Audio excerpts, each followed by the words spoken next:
जय माता दी साथियों, कैसे हैं आप? हम भी अच्छे हैं और माता रानी की कृपा आप सब पर परिवार सहित बनी रहे, यही ईश्वर से प्रार्थना करते हैं। आप सभी का स्वागत है मेरे चैनल ज़िंदगी 60 के बाद में। और आज हम सब चर्चा करते हैं कि हम सब कुछ पाने के चाहत में अपना सब कुछ और यहाँ तक कि अपना अस्तित्व और अपने अपने अपनी चाहत सब कुछ गंवाते चले जा रहे हैं। और अंत में निष्कर्ष ये निकलता है कि सब कुछ पाने की लालसा में हम सब कुछ खो बैठे और न सुकून मिला न चैन मिला। लगता है जैसे होता तो यही है कि खाली हाथ आए हैं खाली हाथ जाएंगे, लेकिन जो ये बीच का समय होता है ना, सब समझते हैं कि तिजोरी भी भरी रहे, जल्दी से भरी रहे और सब कुछ हम प्राप्त कर लें।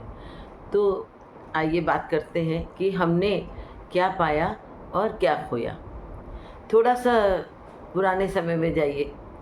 अगर आप सब हमारे हम उम्र हैं तो अपने बचपन में जाइए, या छोटे हैं तो मम्मी पापा की बातों पे जाइए और सोचिए।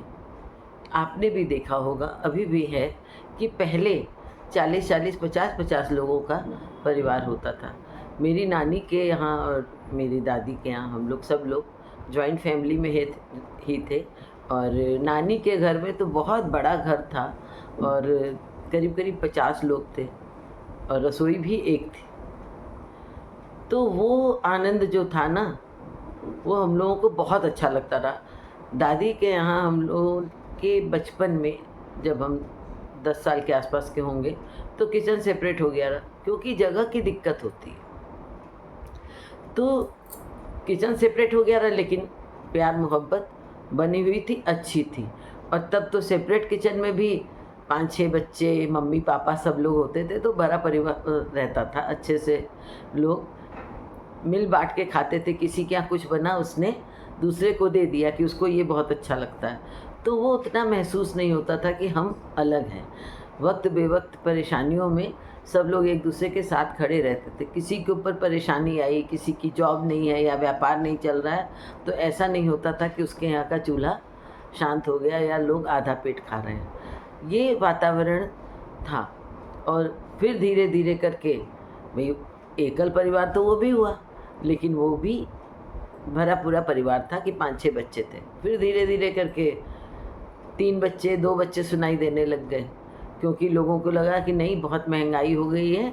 और पहले तो लोग किसी भी स्कूल में, मोहल्ले वाले स्कूल में चले जाते थे और कम इच्छाएं थी, ज़रूरत भी सीमित थी और उसी में खुश रहते थे, मस्त रहते थे। और मतलब समझ लीजिए, वो अपने परिवार के लिए भी समय निकालते थे और अपने बच्चों के लिए भी और खुद के लिए भी, और उसमें कोई नाराज़ नहीं रहता रहा। पत्नी घर चलाती थी, पति कमाता था, एक कमाता था और सब खाते थे और उसमें सुकून से रहते थे। लेकिन फिर बाद में लोगों की चाहत बढ़ी और उनको लगा कि नहीं यार, देखो विदेशों में देखो, लोग छोटा छोटा परिवार रहता है, ज़्यादा अच्छे से घूमते हैं, ज़्यादा अच्छे से पढ़ाते हैं और सब होता है।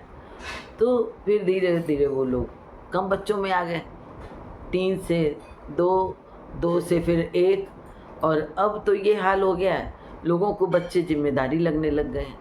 क्योंकि शादी ही वो 30-35 तो मतलब हम जेंट्स की उम्र कह रहे हैं, 30 तो लड़कियां हो ही जाती हैं, ये हालत हो गई।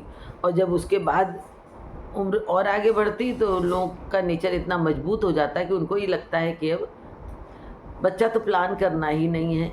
फिर उसके बाद ये आ गया कि शादी भी एक बंधन है, क्योंकि ईगो प्रॉब्लम आने लग गई, लड़कियां भी अर्निंग करने लग गई, उनको सेल्फ डिपेंड होना रहा। क्योंकि उनको ये लगा कि मेरी मम्मी या मेरी दादी, वो लोग सेल्फ डिपेंड नहीं थी, तो कहा जाता था कि तुम्हारा घर कौन सा है।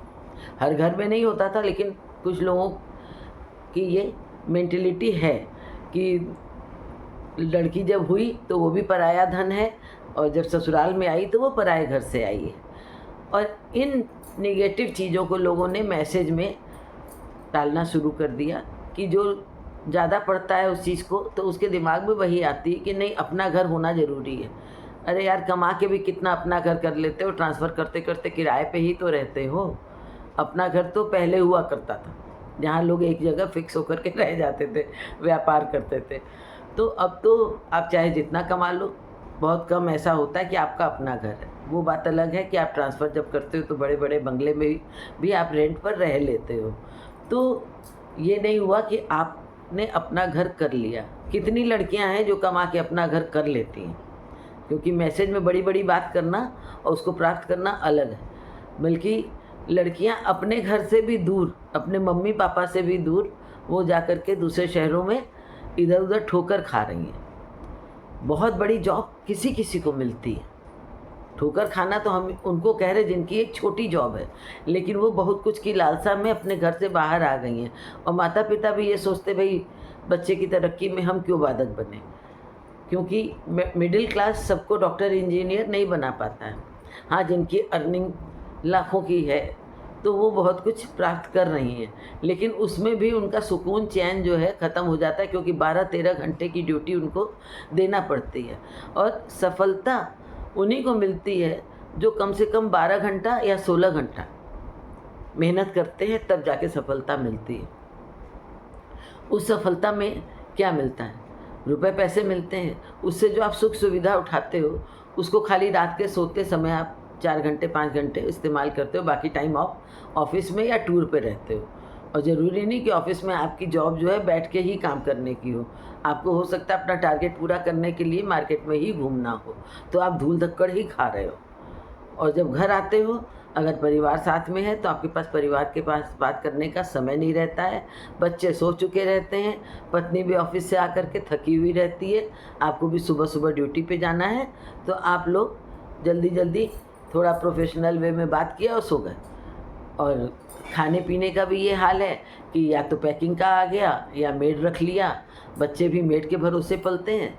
हम हो सकता है कि कुछ ऐसी बात बोलें कि लोगों को पिंच करे, लेकिन कभी कभी कड़वी दवाई देनी पड़ती है, क्योंकि आप अपने घर का सुख चैन, अपने माता पिता का साथ, माता पिता को बुजुर्गों में जो बुजुर्गावस्था जो आती है, वृद्धावस्था जो आती है, उसमें जो आपको साथ देना है, उनका प्यार पाना है, वो आप उससे भी वंचित हो रहे हैं। आप वो सेवा भी नहीं कर रहे हैं, आपके बच्चे भी नहीं देख रहे हैं, वो भी नहीं सीख रहे हैं। बच्चे तो आप पति पत्नी का व्यवहार भी नहीं देख पा रहे हैं, तो वो क्या सीखेंगे? वो तो आगे और ख़त्म होता चला जाएगा। धीरे धीरे बच्चे कम हो गए, फिर ये हुआ बच्चे भी नहीं करना है, फिर धीरे धीरे अब तो ये हालत है कि शादी भी लोग करना नहीं चाहते, क्योंकि शादी करने से क्या फ़ायदा है? एक दूसरे के लिए समय नहीं है और एक दूसरे से ईगो क्लैश होता है। तो इससे अच्छा रिलेशनशिप में रहो। लिव इन में रहने लग गए। लिव इन में भी यही हुआ कि थोड़े दिन बाद तुम अलग हम अलग, फिर उसमें लड़कियों की डिप्रेशन की स्थिति आने लग गई, क्योंकि साथ देने वाले मिलते नहीं, मज़ा लेकर के चले जाते हैं सब। तो न माता पिता किसी को मुंह दिखाने लायक बचते हैं, न बाद में जो इतने ऊपर तक चले जाते हैं न वो चेहरा दिखाने लायक बचते हैं। और जब उम्र बीत जाती है तो न इधर के रहते हैं न उधर के रहते हैं। तो आप खुद सोचिए कि कौन सा परिवार अच्छा था? बहुत ज़्यादा लोगों वाला, 30-35-50 लोगों वाला, या अलग अलग हैं लेकिन पास में हैं, मन से जुड़े हुए हैं, शरीर से अगर साथ में नहीं है, थोड़ी सी डिस्टेंस पर भी घर है, किचन एक में नहीं है, या बड़ा घर है अलग अलग किचन है, लेकिन दिल से जुड़े हुए हैं, वो परिवार अच्छा है जिसमें बच्चे भी हैं बड़े भी हैं और अर्निंग के लिए मन में सेटिस्फैक्शन है। आपने एक लिमिटेड अपना ज़रूरत बनाई हुई है, इच्छाएं बनाई हुई हैं। पत्नी अगर पढ़ी लिखी है तो वो सेविंग करा रही है कि बच्चों को भी हम पढ़ा ले रहे हैं, और बहुत कुछ वो घर में रह के भी कर रही है। घर में रह कर के लोग ऑनलाइन जॉब कर रहे हैं और उसके अलावा कुछ ना कुछ बिजनेस कर रहे हैं, क्योंकि आजकल की लड़कियां मल्टीटास्किंग है, इतनी टैलेंटेड हैं कि वो घर में रह कर के भी अच्छा खासा अर्न कर रही हैं, कोचिंग चला रही हैं, ऑनलाइन पढ़ा रही हैं। तो आप बिना फैमिली डिस्टर्ब किए भी अच्छे से अर्निंग कर सकते। पति पत्नी दोनों को मिलकर गृहस्थी चलानी चाहिए, लेकिन परिवार तो हो, समय पर परिवार तो बसाएं। माता पिता से भी दूर हैं, बच्चों से भी दूर हैं, और कभी कभी तो गवर्नमेंट जॉब का चक्कर में पति पत्नी भी एक दूसरे से दूर हैं। तो यार किसके लिए कमा रहे हो? जब इंसान थक जाता है और पीछे घूम के देखता है तो उसको अपना बचपन याद आता है कि मेरा बचपन कितना अच्छा था। घर आते थे तो मम्मी भी मिलती थी, समय पर पापा भी मिलते थे। अगर रोज़ पापा नहीं मिलते रहे, हम लोग जल्दी सो जाते रहे, पापा देर से आते रहे तो, लेकिन हम वीकेंड पर तो मिलते थे। और माँ तो कमी पूरी करती थी। जब कोई भी नहीं मिलता तो उस बच्चे की ग्रोथ कैसी होगी? वो बच्चा भी एकदम रूड बनेगा और वो जो भी करेगा अपने लिए करेगा। तो हम समाज को, परिवार को कहाँ लेके जा रहे हैं? प्लीज़ प्लीज़ प्लीज़ इन बातों से डिस्टर्ब ना होकर के उसको सोचिए और कमेंट करके बताइए कि कौन सा परिवार अच्छा था, सब कुछ छोड़ के या सब कुछ पाके। हमने क्या पाया, क्या खोया, इस पर थोड़ा सा कमेंट करिए, अपनी रोशनी दीजिए, क्योंकि हम भी कहीं ना कहीं कंफ्यूज होते हैं और कुछ लिखते नहीं हैं। जो मन में आता है वो बोलते हैं, तो कहीं हो सकता है कि गलत बोलें, कहीं थोड़ा लड़खड़ा जाएं, लेकिन जो ओरिजिनल होता है वो ओरिजिनल होता है, दिल से निकल के दिल तक पहुंचता है। तो जैसा लगे वो बताइएगा। जय माता दी।